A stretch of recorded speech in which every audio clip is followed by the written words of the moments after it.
आणि नेहरूंच्यावर फेबियन सोशलिझमचा एक फार मोठा प्रभाव होता. GDH कोल, हॅरोल्ड लास्की वगैरे अशा लोकांचा, इन्क्लुडिंग बर्टन रसेल, या सगळ्या नेहरू भेटलेले होते. नेहरू त्यांना भेटायचे, म्हणजे रसेल वगैरे लोकांना. आपल्याकडचे आता नवीन लोक असतात जे ते वेगळ्या लोकांना भेटतात. मेपुरे असं म्हणाले, ते वसंतराव नायकांच्याकडे गेले होते आणि खांडेकरांचा विषय निघाला. तर वसंतराव नायकांनी तुला कोण खांडेकर?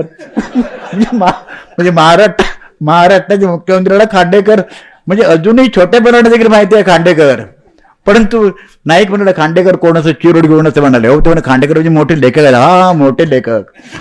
फैजाबाद अधिवेशन जे झालं मे 1936 मध्ये, त्याच्यामध्ये नेहरूने क्लिअरली डिक्लेअर केलं, मी समाजवादी आहे आणि समाजवादत Marxian socialism, I believe in Marxian socialism, socialism हाच जगाचे दारिद्र्य आणि बेरोजगारी मिटवू शकतो, ह्याच्यावर माझी धारणा आहे. Planning commission was intermediary agency. त्याचा संबंध फक्त इकॉनॉमिक पॉलिसीशी नव्हता. कुठलाही कायदा करायचा असेल, 66 मिनिस्ट्रीज होत्या, तरी सुद्धा ते बिल जे यायचं ते प्लॅनिंग कमिशनमध्ये विचारासाठी यायचं. म्हणून मला कधी कधी असं एकटं असल्यानंतर मला जाणवतं असं की आपण सुरुवातीच्या वयामध्ये इतके वाहत गेलो आणि नेहरूंच्या संबंधामध्ये आपल्याला इतकं नीट कळलं कसं नाही आपल्याला, आपण जाणवलं कसं नाही. आपण नेहरूंचा जरा थोडा डिटेल अभ्यास केला पाहिजे. अर्थात त्याचं कारण फार मोठ्या प्रमाणावर डॉक्टर राम मनोहर लोहिया यांचा अनपेक्षित आणि अवाढव्य प्रभाव, की लोहिया इज फायनल वर्ड, अशा प्रकारची आमची भूमिका होती. आणि तो एक प्रकारचा मूर्खपणा होता, हे मी आता जाहीरपणे कबूल करतो. आर्थिक नियोजन, इकॉनॉमिक प्लॅनिंग जे नेहरूने जे आणलं, ते इकॉनॉमिक प्लॅनिंग 5 वर्षे मी होतो आणि इकॉनॉमिक प्लॅनिंगमध्ये नेहरूने जे तयार केलं त्याला काँग्रेसचा एवढा विरोध होता अंतर्गत.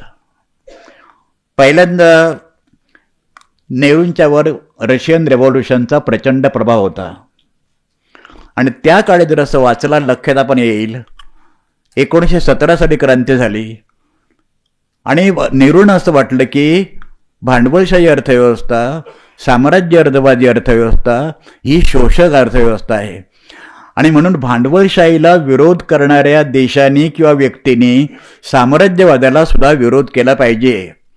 आणि म्हणून नेहरूंनी सुरुवातीपासूनच इंटरनॅशनलिझम, संपूर्ण काँग्रेसच्या धोरणामध्ये इंटरनॅशनलिझम म्हणजे आंतरराष्ट्रीय व्यवहारची सांगड घालण्याचं काम पहिल्यांदा जवाहरलाल नेहरूने केलं. म्हणजे मला नेहमी असं वाटतं की जर समजा नेहरू राजकारणात नसते आले तर एकतर ते फिलॉसॉफर तरी झाले असते किंवा ते हिस्टोरियन तरी झाले असते. पण आजही ग्लिम्प्सेस ऑफ वर्ल्ड हिस्ट्रीमध्ये त्यांनी इंदिरा गांधींना जी पत्रं लिहिलेली आहेत ती पत्रं आपण पाहिली किंवा डिस्कवरी ऑफ इंडियामध्ये आपण पाहिलं तर नेहरूंचा विचार करण्याची पद्धत जी असेल, म्हणजे ही was not statesman as Indira Gandhi was, absolutely not. आणि तरीसुद्धा जगात त्यांचं वजन किती मोठं होतं हे नेहरूंच्या सुरुवातीलाच आपल्याला लक्षात येतं. 1917 मध्ये क्रांती झाली, 1927ला क्रांतीची 10 वर्षे झाली. ती 10 वर्ष सेलिब्रेट केली. त्याला मॉस्को आणि मोतीलाल नेहरू आणि पंडित जवाहरलाल नेहरू मॉस्कोला गेले होते. त्यावेळी 1921 मध्ये रशियामध्ये पहिलं प्लॅन सुरू झालेलं होतं.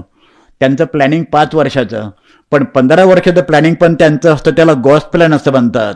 म्हणजे 15 वर्षाचं दूरदृष्टीचं प्लॅनिंग. आणि त्यांच्याने आपल्या प्लॅनिंगमध्ये फरक असा की आपलं फायनान्शियल प्लॅनिंग आहे. म्हणजे 10,000 कोटी खर्च केले, 15,000 कोटी खर्च केले. जसे आता नुसते पुलं आणि ब्रिजेस बांधणं म्हणजे डेव्हलपमेंट, शिक्षण नाही, शाळा नाही, दवाखाने नाहीत, फक्त ब्रिजेस बांधणं, त्याचं प्रदर्शन करणं म्हणजे डेव्हलपमेंटचा विकास. 84 माळ्याची बिल्डिंग. मी एकदा असं चहा घेताना मनमोहन सिंगांना एकदा असं विचारलं, पण प्राईम मिनिस्टर म्हणून तुम्ही असं इंटरव्हेन्शन केलं पाहिजे की अमेरिकेमध्ये जितक्या फ्लोअर बांधाल तितक्या फ्लोअरपर्यंत अग्निशामक दलाची गाडी जाते. इथे मी राहतो 9व्या माळ्यावर, आमची बिल्डिंग 14 माळ्याची आहे, 10व्या माळ्याच्या वर फायर ब्रिगेड जात नाही. पण लोकांनी करायचं काय? तुम्ही सिनेमा बघितला असेल ना, टॉवरिंग इन्फर्नो, इंग्रजीमध्ये अप्रतिम येऊन गेला होता. म्हणजे तुम्ही मला कळत नाही की जर समजा 25व्या माळ्यावर 48व्या माळा आग तर काय लोक मरतीलच ना. तेव्हा नेहरूंनी त्या सगळ्या काळामध्ये नेहरूंचं शिक्षण 13व्या वर्षी नेहरू इंग्लंडला गेले, 20व्या वर्षी परत आले आणि नेहरूंच्यावर फेबियन सोशॅलिझमचा एक फार मोठा प्रभाव होता. GDH कोल, हॅरोल्ड लास्की वगैरे अशा लोकांचा, इन्क्लुडिंग बर्टन रसेल, या सगळ्या नेहरू भेटलेले होते. नेहरू त्यांना भेटायचे, म्हणजे रसेल वगैरे लोकांना. आपल्याकडचे आता नवीन लोक असतात जे ते वेगळ्या लोकांना भेटतात, त्यांची पण नेहरूंची आईन्स्टाईनची भेट व्हायची. Nehru used to discuss Einstein. म्हणजे आता लोकांना आपल्याकडे आईन्स्टाईन म्हणजे काय आणि काय काय. एकदा मेपूर एक म्हणाले, ते वसंतराव नायकांच्याकडे गेले होते आणि खांडेकरांचा विषय निघाला. तर वसंतराव नायकांनी तुला कोण खांडेकर? म्हणजे महाराष्ट्राचे मुख्यमंत्र्याला खांडेकर म्हणजे अजूनही छोटेपणाने देखील माहिती आहे खांडेकर. परंतु नाईक म्हणाले खांडेकर कोण असं चिरोड घेऊन असं म्हणाले. हो, ते म्हणे खांडेकर म्हणजे मोठे लेखक आहेत. हा, मोठे लेखक. त्यांना आणा काय होतं एकदा चाल. आता खांडेकर गेल्यानेच सुद्धा मुद्दा वेगळा. तर नेहरूंच्या वरती भूमिका होती आणि रशियन रिव्होल्युशनचा प्रचंड प्रभाव होता. 1929 मध्ये नेहरू लाहोर कॉन्फरन्सचे अध्यक्ष झाले. खरा तो क्लेम पटेलांचा होता. तुम्ही डायनेस्टिक पॉलिटिक्स जे म्हणता की नाही, please try to understand the origin of that. I don't believe in dynastic politics in that sense. 1929 साली लाहोरच्या कॉन्फरन्समध्ये Patel being senior his claim was there to president. पण मोतीलालजी गांधीजींना असं म्हणाले, बापू मेरे जन्म में मैं जिंदा होते हुए मैं चाहता हूँ कि जवाहर काँग्रेस का प्रेसिडेंट बने. 1929 मध्ये नेहरू लाहोरच्या कॉन्फरन्सचे अध्यक्ष झाले आणि 1930 मध्ये कराची अधिवेशनामध्ये पटेल अध्यक्ष झाले. इट वॉज ॲब्सोल्युटली फ्लॉप अधिवेशन, कारण 1929 मध्ये नेहरूंनी पूर्ण स्वराज्याची मागणी केलेली होती. आणि एकदा पूर्ण स्वराज्याची मागणी केल्यानंतर तुम्हाला कुठला विषयच काय तुम्हाला राहत नाही ना. त्याच्यानंतर नेहरूंनी फैजाबाद अधिवेशन जे झालं मे 1936 मध्ये, त्याच्यामध्ये नेहरूंनी क्लिअरली डिक्लेअर केलं, मी समाजवादी आहे आणि समाजवादात Marxian socialism, I believe in Marxian socialism. Socialism हाच जगाचे दारिद्र्य आणि बेरोजगारी मिटवू शकतो, ह्याच्यावर माझी धारणा आहे, ह्याचा माझा विश्वास झालेला आहे. आणि काँग्रेसने सोशलिस्ट ऑर्गनायझेशन व्हायला पाहिजे अशा प्रकारची माझी भूमिका आहे. प्लॅनिंग कसा आला भारतामध्ये? त्याच्या तिसऱ्या दिवशी राजेंद्र प्रसाद, पटेल, दौलतराम, एडी श्रॉफ या लोकांनी नेहरूला पत्र लिहिलं. तुमच्या परवानगीने, most of you are quite well I think, म्हणजे I am not wrong, know English very well, perhaps better than what I know. आता ते मला पटकन ट्रान्सलेशन करणं कठीण आहे, त्याचे मी थोडक्यात सारांश नंतर मी सांगेन. तिसऱ्या दिवशी पत्र लिहिलं आणि संपूर्ण संघटनेवर पटेलांचा प्रभाव होता प्रचंडपणे. पूर्णपणे पटेल सेक्युलर होते, पण पटेल इकॉनॉमिक पॉलिसीच्या बाबतीमध्ये he was absolutely against socialism, economic planning आणि मार्क्स नावं. एकदा ते नेहरू नाव असं म्हणाले, मला जरा मार्क्सला जरा समजावून सांगा म्हणून. आताच्या लोकांसारखं सगळे समजतो असं पटेलांना वाटलं नाही कधी. ते म्हणलं की म्हणजे जरा समजावं जरा पैकी आहे. काय लिहिलं पत्रामध्ये पटेलांनी, या लोकांनी? Reading many of your articles in young India, your autobiography, I have often felt how many different. आता हे रिझॉल्युशन मग दॅट हे नेहरूंचं आहे. त्याने जे पत्र लिहिलेलं आहे हे गांधींनी त्यांना विरोध केलेला होता यंग इंडियाच्या अनुषंगाने. परंतु त्याने जे पत्र लिहिलं along with Prasad, Patel, Kripalani, those in the Congress, 29 जून म्हणजे मे मध्ये अधिवेशन झालं आणि 29 जूनला 36ला disapproving his views of socialism including C Rajagopalachari, Daulatram, Jamnalal Bajaj, they wrote. काय लिहिलं त्यांनी? किती काम करणं कठीण नेहरूंना होतं हे please try to understand. He was not just prime minister. आणि लोहियांनी सांगितलं की 27,000 डे, 27,000 रुपये नेहरूंचा खर्च होतो. नेहरू काय पटेल लोहियांसारखे एक धोतर नेसून आणि खांदीचा सदरा घालून काय अमेरिकेत फिरू शकत होते? Ultimately was the prime minister. आणि त्याच्यानंतर तुम्हाला आता विषयांतर होईल, पण नंतर मी तुम्हाला सांगेन. We feel that preaching and emphasizing by the President and the members of the Working Committee of Socialism, while the Congress has not adopted it, is prejudicial to the best interests of the country and to the success of the national struggle of freedom, which we all hold to be the first and the paramount concern of the country. We are of the opinion that through your speeches and those of the other socialist colleagues, Jayaprakash Narayan, Ram Manohar Lohia, Narendra Dev वगैरे ज्या लोकांनी 34 साली Congress socialist party स्थापन केली, the Congress organisation has been weaken throughout the country without any compensating gain. The effect of your propaganda on the political work immediately before the nation, particularly the programme of election. कारण 37ची पहिली प्रांतिक निवडणूक व्हायची होती, ज्याच्यामध्ये 4 लाख किलोमीटर नेहरूपणे प्रवास केला होता जवळजवळ, has been very harmful, and we feel that in the situation created, we cannot shoulder the responsibility of organizing and fighting the coming election. म्हणजे तुम्ही जर सोशलिझमचा जास्त आग्रह धरलात तर काँग्रेसचं एवढं नुकसान होईल, फ्रीडम स्ट्रगलचं एवढं नुकसान होईल की आम्हाला 1937ची पहिली प्रांतिक निवडणूक लढवणं कठीण जाईल. दुसऱ्या भाषेत आम्ही निवडणुकीवर बहिष्कार टाकू. अशा परिस्थितीमध्ये 15 मार्च 1950 रोजी, without mentioning in the constitution, नेहरूने केवळ एका नोटिफिकेशनने प्लॅनिंग कमिशनची स्थापना केली, जी एका फटक्यामध्ये 15 ऑगस्ट 2014 रोजी दिल्लीच्या रेड फोर्टवरून प्राईम मिनिस्टर नरेंद्र मोदींनी पहिलं जर कुठलं काम केलं असेल तर नेहरूंची प्लॅनिंग कमिशन रद्द करून टाकलं. मी राज्यसभेमध्ये असं म्हणालो, जी लिहिलं आहे माझ्या भाषणामध्ये, प्लॅनिंग कमिशन ॲबॉलिश करण्याची या सरकारसमोर 2 कारणं होती. एक, 1952 साली जनसंघ स्थापन झाल्यापासून त्यांचा समाजवादी किंवा प्लॅनिंगवर विश्वास नाही. दुसरी गोष्ट, जसं आंबेडकरांचं नाव घटनेशी जोडलेलं आहे तसं नेहरूंचं नाव हे प्लॅनिंग कमिशनचे जोडलेलं आहे. आणि त्यामुळे जर नेहरूमुक्त भारत करायचा असेल, तर नेहरूंचा वारसा करून टाकायचा असेल, तर प्लॅनिंग कमिशन रद्द केलं पाहिजे.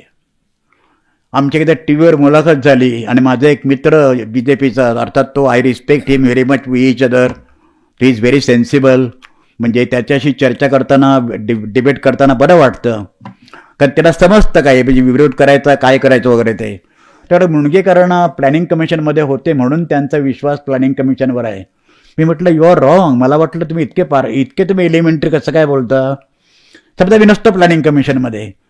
प्लॅनिंग कमिशनमध्ये इतके मोठे मोठे लोक होऊन गेले की जे नोबेल प्राईज मिळण्यासारखे लोक जे काही होऊन गेलेले होते. सुखमय चक्रवर्ती हे अमर्त्य सेनचे क्लासमेट, बबतोष दोषचे विद्यार्थी दोघेही. आणि बबतोष दोषचं असं म्हणणं होतं की काही बाबतीमध्ये Sukhamoy Chakravarty was more intelligent than even Amartya Sen. I beg with Amartya Sen because he is my close friend. I gave him DLitt of Bombay university. पण तेही स्वतः असं म्हणाले की सुखमय वॉज मोर इंटेलिजंट. मग शेवटी तर सुखमय चक्रवर्ती हे फिजिक्सच्या कॉन्ट्रोवर्सीमध्ये होते, म्हणजे विषय इकॉनॉमिक्स, आणि he was dealing with physics. Graduation लेवलच्या मुलांना इकॉनॉमिक्स कसं शिकवावं ह्याचं आर्टिकल सुखमय चक्रवर्तीने जे लिहिलेलं आहे हे भारतातल्या सगळ्या इकॉनॉमिक्स शिकवणाऱ्या प्रोफेसरांना दिलं पाहिजे. कारण ते पहिल्यांदा बोलतात इकॉनॉमिक्स कठीण आहे म्हणून, आदित्य कठीण, आणि हे सांगतात पहिल्यांदा जास्त कठीण म्हणून. मग त्यांना जे काही कळणार होतं तेही कळणार नाही त्यांना. अशा परिस्थितीमध्ये काँग्रेसला त्यांनी पत्र लिहिलं आणि तरीसुद्धा 36च्या डिसेंबर एवढं होऊन सुद्धा 36च्या डिसेंबरमध्ये फैजपूरला परत नेहरू अध्यक्ष झाले.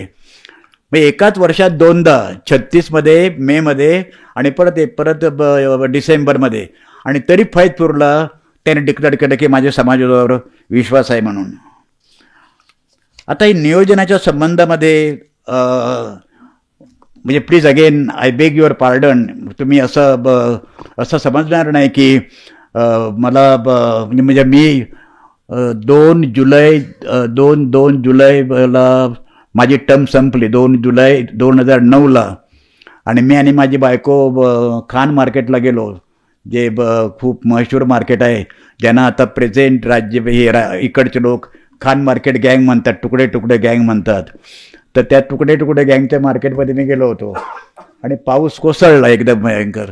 आणि माझी येताना पहिल्या दिवशी, ज्या दिवशी मी प्लॅनिंग कमिशन सोडलं त्याच दिवशी मी गाडी सरेंडर केली आणि मी रिक्षेने आलो, आणि रिक्षा प्लॅनिंग भवनच्या योजना भवनच्या बाजूने गेली. मी नुसतं असं वर बघितलं, कारण शुक्रवारचा दिवस होता, it was last working day. शनिवारी मी मार्केटमध्ये गेलो, नुसतं मी असं वर बघितलं. मी इथे 5 वर्ष काम करत होतो ह्याची मला देशमुख सर आठवण झाली नाही. तर प्लॅनिंग कमिशनमध्ये मी होतो म्हणून मला गॅलब्रेथ असं म्हणाले की John Galbraith, when he was ambassador to India, नेहरूंचे खास मित्र, ते असं म्हणाले की allegedly capitalist economy of America is more socialistic in nature than the avowedly socialistic economy of India. भांडवलशाहीमध्ये रेग्युलेशन लागतं. Most regulated economy is American economy without planning. साधं डाव्या बाजूने चला, दिस ऑल्सो रेग्युलेशन ना. आता समजा इथे ठरलं असं ताबडतोब की कुणी कुठेही जातं, अर्धे लोक भिंत पाडतील आणि इकडनंच जातील ना. म्हणजे मुळामध्ये प्लॅनिंगची आवश्यकता मार्केट इकॉनॉमीला सुद्धा असते. आणि म्हणून आपल्याला असं लक्षात येईल की गेल्या 12वी योजना, म्हणजे आम्ही होतो 11व्या योजनेमध्ये 2007 ते 2012 आणि 2012 ते 2019. सुदैवाने मनमोहन सिंग सारखे लोक होते. प्लॅनिंग कमिशनच्या खूप अचिव्हमेंट्स आहेत, आणि सगळ्या राज्यांशी नॅशनल डेव्हलपमेंट काउन्सिल नेहरूने स्थापन केली होती. म्हणजे सगळ्या राज्य मुख्यमंत्र्यांना आपलं बजेट घेऊन यायला लागायचं प्लॅनिंग कमिशनमध्ये. पण त्याच्या व्यतिरिक्त प्लॅनिंग कमिशनमध्ये फुल टाईम प्लॅनिंग मिटिंग जे असेल त्याच्यामध्ये प्राईम मिनिस्टर त्याचे अध्यक्ष, आणि इंटरनल मिटिंग ज्या व्हायच्या वीकली 15 दिवसांनी, त्याचे डेप्युटी चेअरमन, त्याला कॅबिनेट स्टेटस, आणि मेंबर हे मिनिस्टर ऑफ राज्यमंत्री, ज्यांना कॅबिनेट मिनिस्टर ऑफ द स्टेटची रँक दिलेली असायची. तर त्याच्यामध्ये या सगळ्या पार्श्वभूमीवर एक चांगल्या प्रकारचं काम, एक ज्याला गॅलब्रेथने काउंटर व्हेलिंग पॉवर असं म्हटलेलं होतं. प्लॅनिंगची आवश्यकता काय असते, तर समजा इथे बसलेले आम्ही 8 लोक आहोत, हे तुमच्या दृष्टिकोनातून मान्यवर आहेत. ह्याचा अर्थ इथे बसलेले लोक लगेच गेले आणि दुसरे आले की ते पण झाले मान्यवर, हे नॉन मान्यवर झाले. प्रश्न काय होतो की आत्ताच्या सरकारने जर चुकीची भूमिका जर घेतली, त्याच्यात जर दुरुस्ती करायची असेल तर ती करणार कोण? That was the job of the planning commission. Planning commission was intermediary agency. त्याचा संबंध फक्त इकॉनॉमिक पॉलिसीशी नव्हता. कुठलाही कायदा करायचा असेल, 66 मिनिस्टर्स होत्या, तरीसुद्धा ते बिल जे यायचं ते प्लॅनिंग कमिशनमध्ये विचारासाठी यायचं. मग यांच्या सोनिया गांधींच्या नेतृत्वाखाली नॅशनल ॲडवायझरी कमिटी स्थापन झाली, त्याच्या अध्यक्ष होत्या. त्याच्यामध्ये कॉमन मिनिमम प्रोग्राम होता. 66 कम्युनिस्ट खासदारांनी काँग्रेसला बाहेरनं पाठिंबा दिला होता. लक्षात घ्या भारतीय राजकारणाचं कॉन्ट्रडिक्शन. जे कम्युनिस्ट काँग्रेसला सातत्याने स्वातंत्र्याच्या पूर्वीपासून बुर्जवा म्हणायचे, त्या कम्युनिस्टांनी बीजेपी सत्तेवर येऊ नये म्हणून काँग्रेसला पाठिंबा दिलेला होता. आणि कॉमन मिनिमम प्रोग्रामच्या अनुषंगाने त्याची चर्चा व्हायची. तर प्लॅनिंग कमिशनने या सगळ्या भूमिकेमध्ये एक निश्चित चांगल्या प्रकारची भूमिका निभावली. आणि साधारणपणे 1946मध्ये नेहरू प्राईम मिनिस्टर झाले, म्हणजे इंटरिम प्राईम मिनिस्टर, इंटरिम म्हणजे अंतरिम प्राईम मिनिस्टर, आणि 47 साली ऑफिशियली प्राईम मिनिस्टर झाले. 1951मध्ये प्लॅनिंग सुरू झालं. काय काय ड्राफ्ट नेहरूंनी स्वतः, म्हणजे 1951चा कायदा इंडस्ट्रियल पॉलिसी आणि 1956चा इंडस्ट्रियल पॉलिसी रिझॉल्युशन हे नेहरूंनी स्वतः ड्राफ्ट केलेले आहेत. म्हणजे इतकी इन्व्हॉल्वमेंट होती. आता ह्याच्यामध्ये साधारणपणे आमच्याकडचे इकॉनॉमिस्ट तुमच्यामध्ये जे आहेत ते काय म्हणायचे, हिंदू रेट ऑफ ग्रोथ हा शब्द एवढा रूढ केला. राजकृष्ण नावाचे प्रोफेसर होते, ते दिल्ली स्कूल ऑफ इकॉनॉमिक्समध्ये मनमोहन सिंगांच्या बरोबर इकॉनॉमिक्स शिकवायचे. हे सगळे सुखमय चक्रवर्ती, अमर्त्य सेन हे सगळे दिल्ली स्कूल ऑफ इकॉनॉमिक्समध्ये होते. आणि के.एन. राज जे नंतर डायरेक्टर आणि व्हाईस चान्सलर झाले JNUचे, ते डायरेक्टर होते. तर तेव्हा त्या या सगळ्या संबंधामध्ये बोलत असताना जेव्हा चर्चा व्हायच्या तेव्हा राजकृष्ण असं म्हणाले, कृष्णराज वेगळे, कृष्णराज इकॉनॉमिक अँड पॉलिटिकल विकलीचे एडिटर होते 30 वर्ष, हे राजकृष्ण. तर राजकृष्ण असं म्हणाले की भारतीय समाज, हिंदू समाज हा स्लोली प्रगती करतो, परंतु ती ड्युरेबल असते. तसं आपल्याकडे रेट ऑफ ग्रोथ जो आहे तो स्लो रेट ऑफ ग्रोथ काय आहे, तर आपण हिंदू सोसायटीचा पॅटर्न फॉलो करतो. म्हणून भारतातल्या सगळ्या इकॉनॉमिस्टनी, ज्या इकॉनॉमिस्टला इकॉनॉमिक्स कळतं आणि ज्यांना इकॉनॉमिक्स कळलं असं समजलं जातं, अशा सगळ्या इकॉनॉमिस्टनी सुरुवात केली भारत त्याचा नेहरूच्या काळामध्ये Hindu rate of economic growth. Nothing more nonsense than this. काय होती पार्श्वभूमी प्लॅनिंगची? भारताचं पार्टिशन. दुसऱ्या जागतिक महायुद्धापेक्षा जगाच्या इतिहासामध्ये घडलेलं सगळ्यात मोठं स्थलांतर, 30 लाख लोकांची हत्या, 30 लाख, जवळजवळ 9.5 ते 10 लाख महिलांच्यावर, परस्परांच्यावर हिंदू मुसलमानांनी केलेले बलात्कार, निर्वासितांचे लोंढे, 10% rate of saving, 11% rate of interest, 11% साक्षरता.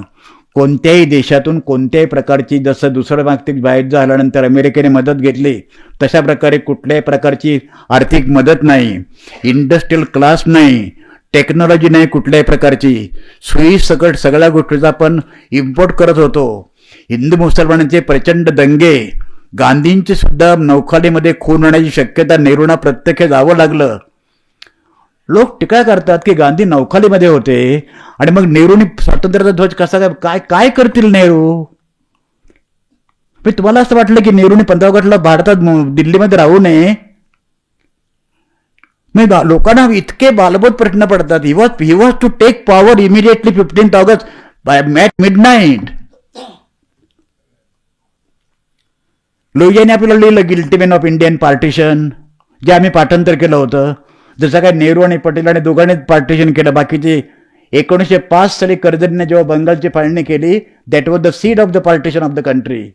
त्याच्यापासून तर सगळे इतिहास तुमच्याच लक्षात येईल की slowly India is leading towards partition.